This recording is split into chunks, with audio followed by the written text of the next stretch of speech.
magaalada Hargeysa caasimada Soomaaliland waxa lagu soo dhaweeyay fanaanka Cali Birre oo kamid ah fanaaninta waaweyn ee dalka Itoobiya kana soo jeeda deegaanka Oromiya waxaana safarkiisana ku wehelinayay abaagadayaasha dhaqanka deegaanka Oromiya iyo wafti kale. Geesa waa markii hore weeyaan waxaan nimid aad baan u faraxsanahay sida istiqbaalka noo sameeyeen iyo wax kasta waan idin jeclaynaa gabi. Hello Hargeysa. waxa magaalada Hargeysa ku soo dhaweeyay fanaanin ay kamid yihiin Maxamed Maxamuud Ciga Busi, Sahra Ilays iyo fanaanin kale oo reer Soomaaliland waxaana casuumada iyo goobta ay degeen bixisay wasaaradda warfaafinta dhaqanka iyo wacyigelinta Soomaaliland. waxa halkaasi ka hadlay qaar kamid ah fanaaninta Soomaaliland waxaana sheegeen inay gacmo furan ku soo dhaweynayaan fanaanka Cali Birre iyo waftiga la socda. waa kuwan iyagoo arrimahaasi ka hadlaya. aniga waa ku hadlaya afka madaxda wasaaradda wasiirka warfaafinta ku xigeenka iyaga ismaha guud oo ay soo faray inaan soo dhaweynta uga qayb galo wasaaradda warfaafinta oo casuumadan iyo soo dhaweyntanba u fidisay fannaankeena weyn Cali Birre iyo asxaabtiisa la socota. waxaan idin leenahay gacmo furan ku soo dhawaada. dalku waa dalkiinii innaga iyo idinku isku mid baynu nahay. kaasina waa kaayagii kanna waa kiinii ku soo dhawaada. insha allahu tacaala annana waa idiin iman doonnaa. madaxdii wasaaradduna salaam bay iikii soo furtay. waxaan halkan ku soo dhaweynaynaa fanaanka weyn ee qaaliga ah reer Itoobiya Cali Birre. adeero soo dhawow baan ku leenahay.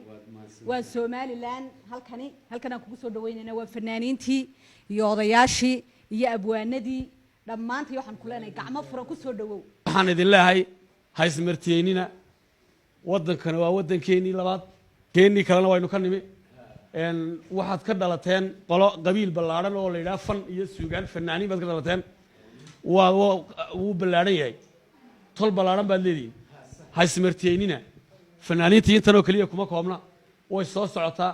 wax maanta farxad noo ah waanu aad ugu faraxsanahay inaanu maanta Hargeysa ku soo dhaweyno. qaar kamid ah waftiga uu hogaaminaya fanaanku oo halkaasi ka hadlay ayaa sheegay inay aad ugu faraxsan yihiin sida lagu soo dhaweeyay Somaliland. Hargeysa iyo Somaliland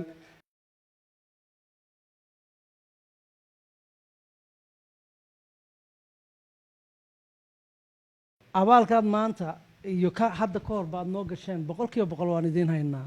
Somaliland iyo Oromiya siiba Oromiya Itoobiyada kale iyadana waxaanu nahay walaalo. reer Somaliland 100% ha joogaan ha jiraadaan weligood ha jiraan ayaan leenahay.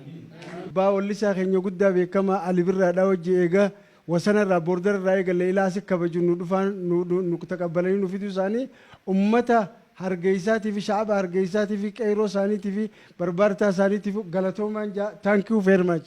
Somaliland waan salaamaya ilaahay barakeeyo dadka isku siman oo maanta kadib baraka weyn ilaahay ha idin siiyo reer Somaliland hodhan. waxaan markaa maanta fursad u helay in aan ustaadka weyn al-ustaad Dr. Cali Maxamed Cali Birre inaan Hargeysa uu soo boqolo waxyaabaha uu iga codsaday bay kamid ahayd.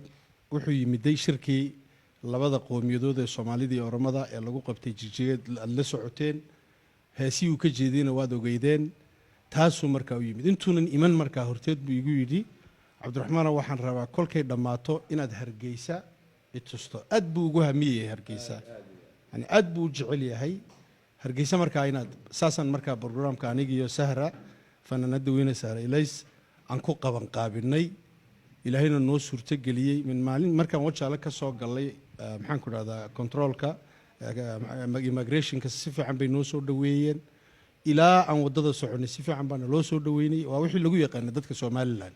waa Khadar Maxamed Maxamuud Khadar Qule iyo sawir qaadi Cabdi Cumar Jibriil telefishinka qaranka Somaliland magaalada Hargeysa.